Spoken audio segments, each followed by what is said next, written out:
Hello everyone, welcome to my channel study bazaar. तो friends, अभी हम लोग सॉल्व करेंगे दिल्ली पुलिस कांस्टेबल का प्रीवियस पेपर को सॉल्व करेंगे। जैसे कि आप लोगों को दिख रहा होगा, तो अभी हम लोग सॉल्व करने जा रहे हैं 6 दिसंबर का पेपर, जो कि शिफ्ट 2 में पूछा गया था। और इससे पहले भी मैंने आपको एक शिफ्ट का पेपर कराया था, तो उम्मीद करता हूँ वो वीडियो आप लोगों ने देखा होगा।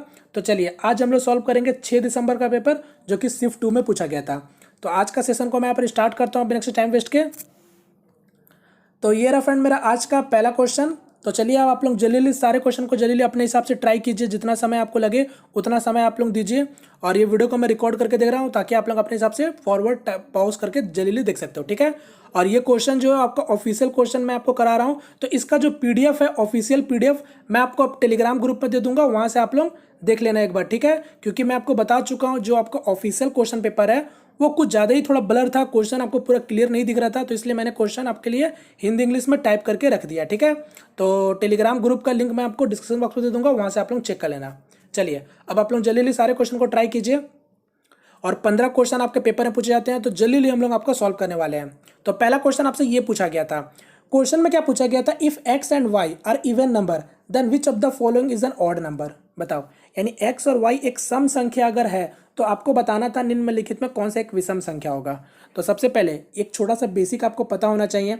आप जानते हो एक्स और वाई आपको बोला सम संख्या, तो देखो इवन नंबर को अगर आप किसी भी अदर नंबर, यानी किसी भी अदर नंबर इवन नंबर से घटाओ या फिर प्लस करो, तो नंबर हमेशा आपको रिजल्ट में क्या मिलेगा? इवन नंबर ही मिलेगा।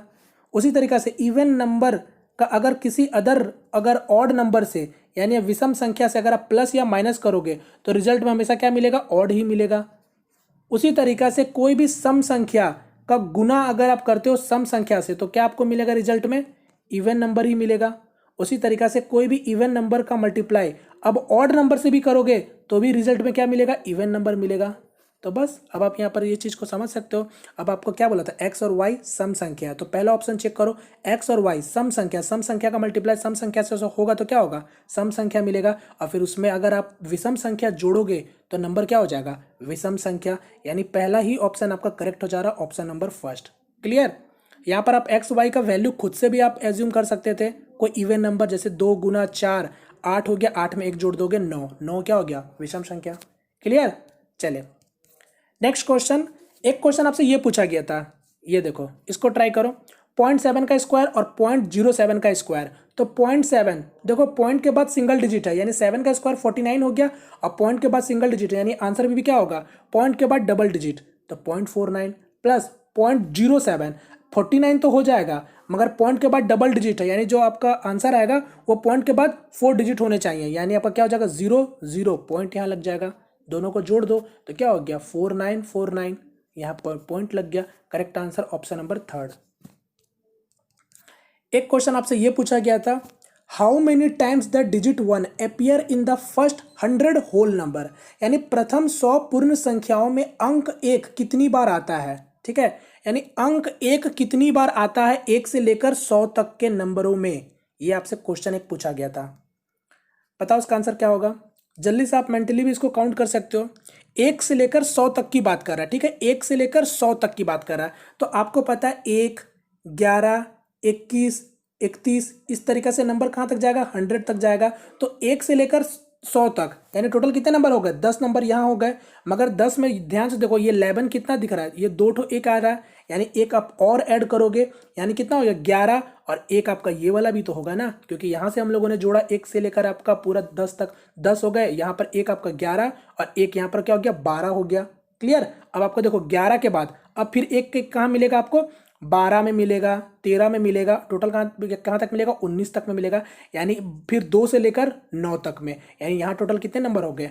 8 नंबर हो गए। यानी 12 + 8, यानी टोटल आपको एक एक कितने मिलेंगे? 20 बार मिलेंगे। यानी करेक्ट आंसर क्या हो जाएगा? Option number 3। क्लियर?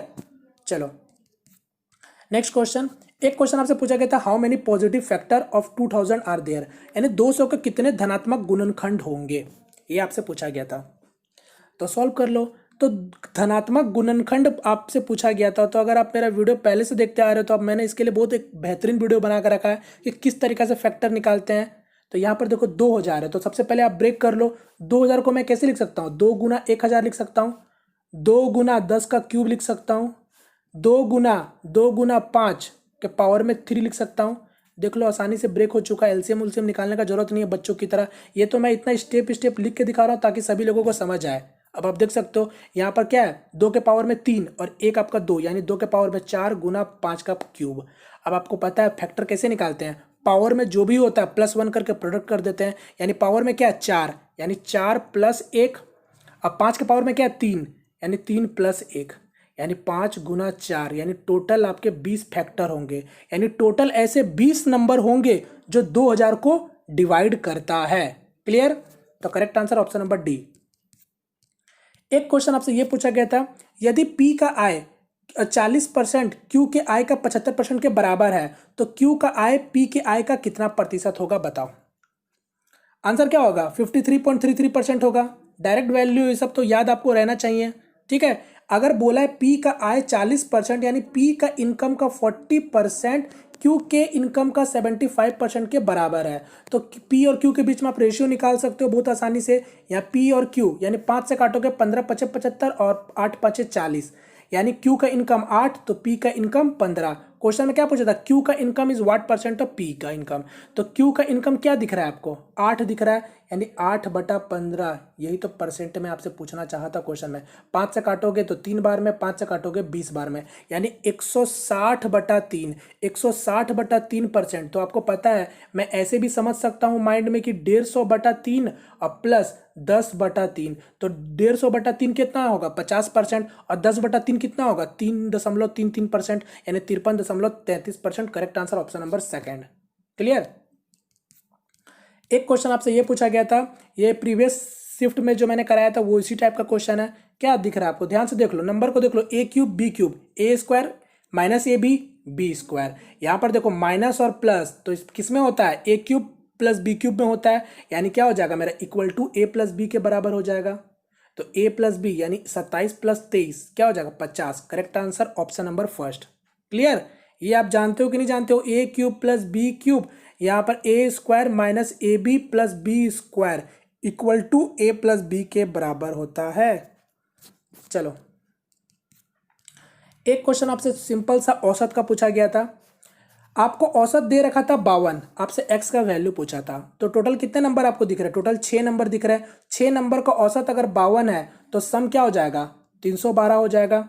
अब सभी को जोड़ दो जल्दी से, तो मैं जल्दी से जोड़ दे रहा हूँ, 4 12 19 19 और 28, 28 मतलब 2, 6 10 16 16 9 25 और 25 3 सॉरी 4 2 6 और 6 2 8 8 6 14 14 9 23 और 23 3 26, यानी 268 प्लस x इक्वल टू 312। तो x का वैल्यू यहाँ पर क्या हो जाएगा 32 और 32 12 44, यानी correct answer option number second. एक क्वेश्चन आपसे ये पूछा गया था, बोला a तथा b के पास 9 और 5 के अनुपात में राशि है। यदि a b को 10 रुपए दे देता है तो राशि का अनुपात 1 और 1 हो जाएगा।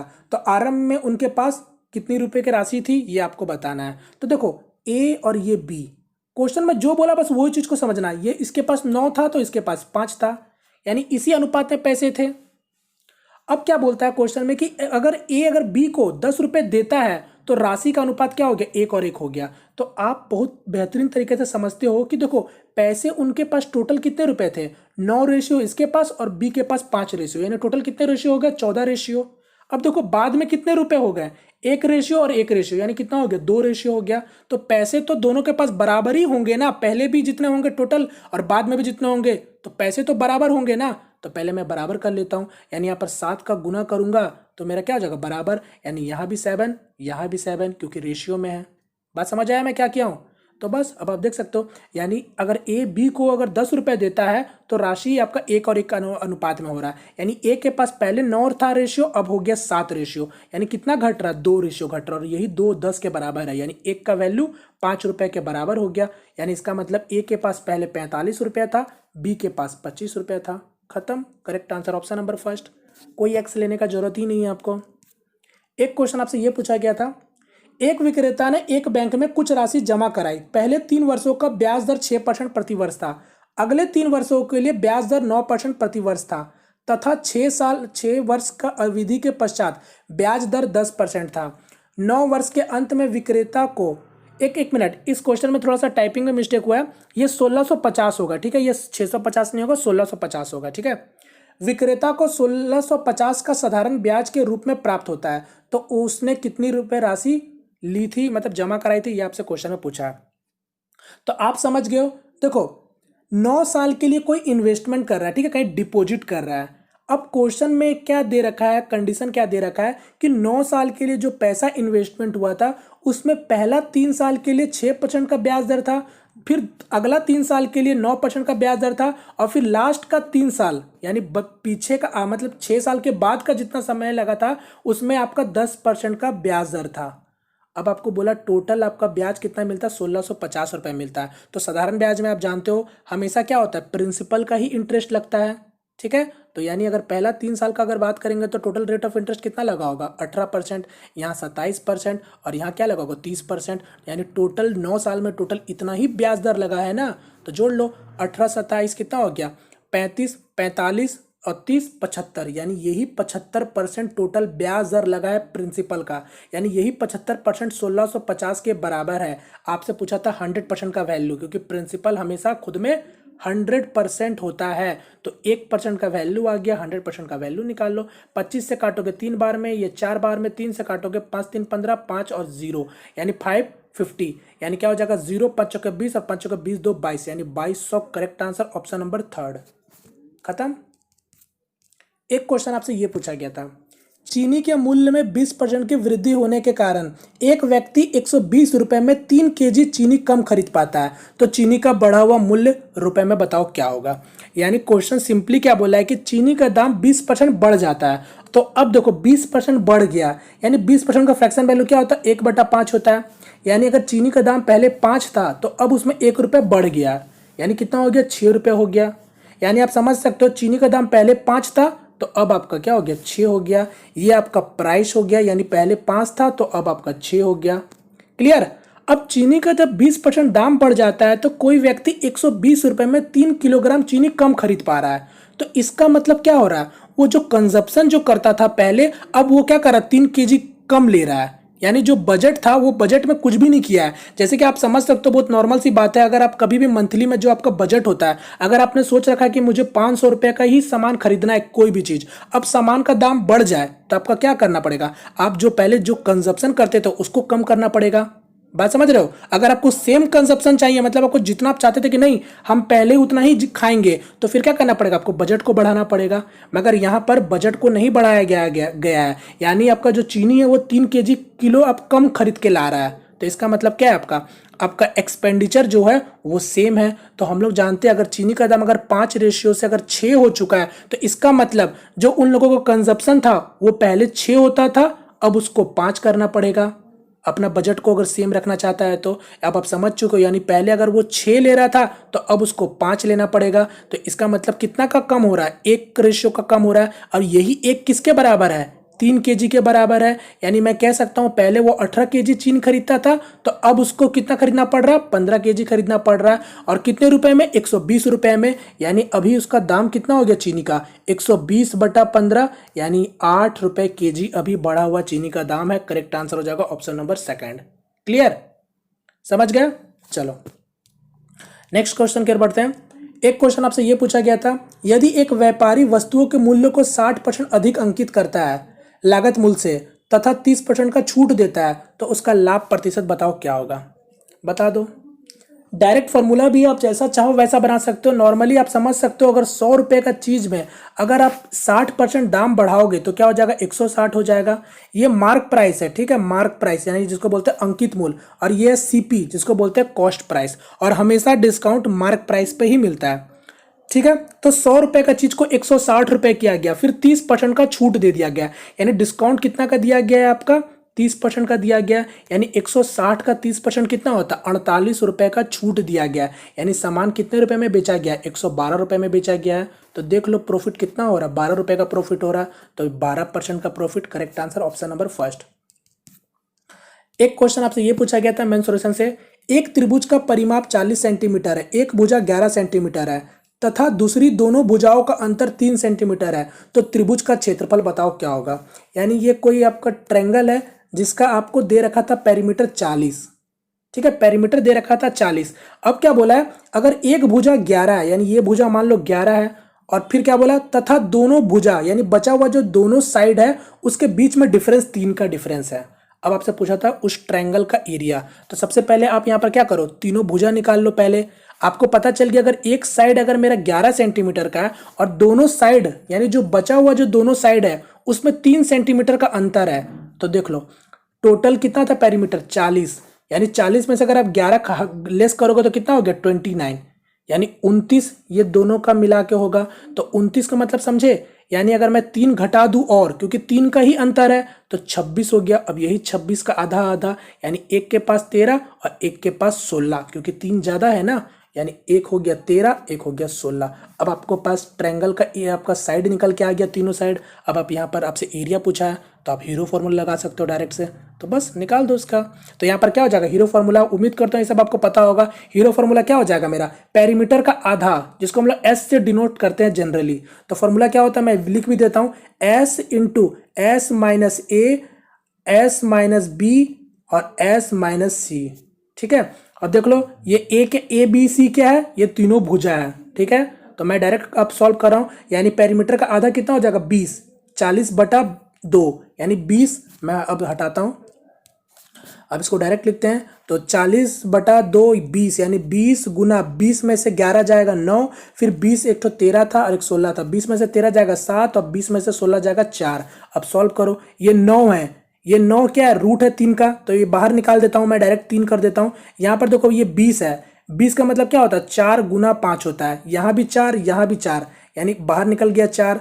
अब अंदर क्या बच गया, केवल आपका 5 गुना 7 यानी 35 हो गया। करेक्ट आंसर क्या हो जाएगा 12√35। Correct answer option number second. एक क्वेश्चन आपसे ये पूछा गया था, दो रेलगाड़ियां पी तथा क्यू स्टेशन एक्स तथा वाई से एक दूसरे की तरफ चलना प्रारंभ करता है। रेलगाड़ियां मिलने के पश्चात वाई तथा एक्स स्टेशन तक पहुंचने में क्रमशः 5 घंटा तथा 4 घंटे 3 मिनट का समय लेती है। यदि रेलगाड़ी की गति 54 किलोमीटर प्रति घंटा है तो रेलगाड़ी क्यू की गति बताओ क्या होगा। बताओ, जैसा चाहो वैसा बना सकते हो। आपको बहुत बेहतर तरीके से पता होगा कि कोई भी दो गाड़ी या फिर कोई भी रेलगाड़ी अगर एक ही समय पर निकल रहा है और दोनों एक दूसरे की ओर आ रहा है, या फिर दोनों एक मतलब दो जहां से वो निकला है और ये यहां से निकल रहा है, दोनों अगर इसका डेस्टिनेशन यहां तक है और इसका डेस्टिनेशन यहां तक है, फिर जाहिर सी बात है जब दोनों एक समय पर निकला है तो कहीं ना कहीं तो जरूर मिलेगा ही मिलेगा। अब वो किसी भी पॉइंट पर मिलता है, अब उसका किसी भी पॉइंट पर मिलने के बाद जितना उसको उन दोनों को समय लगता है अपने गंतव्य तक पहुंचने में, तो इसका एक छोटा सा फॉर्मूला है। क्या होता है, उन दोनों को जितना भी समय लगता है अपने गंतव्य तक पहुंचने का, उनका जो टाइम का रेशियो होता है, उनके स्पीड का रेशियो क्या होता है, स्क्वायर के बराबर होता है। या बहुत बेहतर तरीके से जानते होंगे, तो बस आप लगा दो वो फॉर्मूला। तो मैं इसको हटाता हूं, ये चीज केवल समझाने के लिए ही था। तो यहां पर क्या हो जाएगा S1/S2 इक्वल टू √T2/T1, यानी उनका जहां पर वो लोग मिलते हैं ट्रेन, उसके बाद जो भी आपका समय लिया गया है अपने गंतव्य तक पहुंचने में, यानी उनका समय का जो रेशियो होता है उनके क्या होता है, स्पीड के स्क्वायर के बराबर होता है। तो बस अब सॉल्व करो, यानी S1/S2। अब देख लेना किसका क्या स्पीड है किसका क्या टाइम है। ठीक है, यहाँ पर गलती कई लोग कर देते हैं। तो स्पीड क्या दे रखा था, 1 का 54 दे रखा था, और यहाँ पर S2 मान लो x, यानी यही स्पीड हमको निकालना है। अब टाइम कितना लगा था, तो टाइम इसका लगा था 4 घंटे 3 मिनट, यानी 4 घंटे 3 मिनट, यानी मैं इसको भी मिनट में चेंज कर लेता हूं, यानी 240 और 3 कितना हो जाएगा 243 मिनट हो जाएगा, और इसको 5 घंटे यानी 300 मिनट। अब सॉल्व करो, 3 से काटोगे तो 81, 3 से काटोगे तो ये क्या हो जाएगा 100 हो जाएगा, यानी √81 और 10, यानी बाहर निकलेगा रूट से तो क्या हो जाएगा 9/10 हो जाएगा, यानी 9 से काटोगे 6 बार में कट जाएगा, यानी x का वैल्यू क्या निकल के आ गया 60 निकल के आ गया। Correct answer option number first. Next question, second last question, इसको ट्राई करो। दो लड़कों की वर्तमान आयु का अनुपात 5 और 7 है। 4 वर्ष पश्चात अनुपात 7 और 9 हो जाएगा, तो वर्तमान से 14 वर्ष पश्चात उनकी आयु का अनुपात क्या होगा। तो सिंपल सा क्वेश्चन है, दो लड़कों यानी मान लो B1 और B2, ये आपको दे रखा था 5 और 7। 4 वर्ष के बाद यानी आफ्टर 4 ईयर, ठीक है, आफ्टर 4 ईयर, ये चीज मेंशन कर लेना केवल समझने के लिए, करने का इतना जरूरत नहीं है। मैं बार बार बोलता हूँ आप लोगों को, जो चीज समझ आ रहा है उसके लिए पेन चलाना ही नहीं है। अब आप एज का कॉन्सेप्ट जानते हो कि एज का जो डिफरेंस होता है वो हमेशा सेम होता है, यानी यहाँ भी 2 का डिफरेंस है तो यहाँ भी 2 का डिफरेंस है, यानी ये सब कुछ ठीक है। अब देखो 4 वर्ष के पश्चात की बात कर रहा है, देखो 4 वर्ष के पश्चात के बाद अनुपात 7 और 9 का हो रहा है, यानी देखो ना यहाँ पर 7 से 9 हो रहा है, 5 से 7 हो रहा है, यानी दो रेशियो किसके बराबर होगा, 4 साल के बराबर होगा, यानी 1 का मतलब क्या हो जाएगा, 2 साल के बराबर हो जाएगा। अब आपसे पूछा था 14 साल के पश्चात बताओ, यानी 1 का मतलब क्या हो गया 2, यानी मैं कह सकता हूँ 7 रेशियो का मतलब क्या हो जाएगा 14 साल, और 5 रेशियो का मतलब क्या हो जाएगा 10 साल। तो उनका क्या पूछा था, 14 साल बाद का अनुपात पूछा था, यानी ये आपका प्रेजेंट का आया है, ध्यान दीजिएगा ये प्रेजेंट का आया है। तो यानी प्रेजेंट में आप 14 साल जोड़ोगे तो 10 में 14 जोड़ोगे तो क्या होगा 24 हो जाएगा, और यही 14 में अगर 14 जोड़ोगे तो क्या होगा 28 हो जाएगा। काट दो, कुछ कट रहा है तो जिससे काट देगा, 4 से काटते हैं तो 6 चौके 24 और 6 7 7 चौके 28, यानी 6 और 7 का अनुपात होगा। Correct answer option number D. चलिए ये मेरा आज का लास्ट क्वेश्चन जो कि आप लोगों के लिए होमवर्क क्वेश्चन है। अब आप लोग मुझे इसका आंसर कमेंट करके बताना, ठीक है। तो चलिए यहाँ पर उम्मीद करता हूँ आज का सेशन आपको पसंद आया होगा। तो इसी तरीका से आपके दिल्ली पुलिस कांस्टेबल में प्रीवियस पेपर में आपका क्वेश्चन पूछा गया था, ठीक है। और मुझे पूरा यकीन है अगर इस बार भी पेपर होगा तो इसी टाइप से क्वेश्चन पूछे जाएंगे। हो सकता है थोड़ा आजकल जो अभी कंपटीशन जो आपका थोड़ा हाई हो गया उसके कारण से क्वेश्चन थोड़ा थोड़ा लेवल आपका बढ़ा दिया जाएगा, बाद बाकी सब कुछ उसी तरीका से कॉन्सेप्ट रहेगा। तो इसलिए जितना हो सके प्रैक्टिस करो, और खासकर जितना भी आपके पास अगर प्रैक्टिस करने के लिए देखा जाए तो आप प्रीवियस पेपर का जो जीडी कांस्टेबल का पेपर हुआ था, अगर आप अपियर हो रहे एग्जाम में तो आपके लिए प्रैक्टिस करने के लिए जीडी कांस्टेबल का पेपर, एसएससी एमटीएस का पेपर आप लोग उसका प्रैक्टिस अच्छे तरीके से कर सकते हो, और मुझे पूरा यकीन है उससे क्वेश्चन कुछ भी बाहर नहीं जाना है, ठीक है। तो बस आप लोग प्रैक्टिस करते रहिए। चलिए यहाँ पास में वीडियो को वाइंड अप करते हैं, मिलते हैं फ्रेंड किसी नेक्स्ट वीडियो में, तब तक के लिए जय हिंद जय भारत।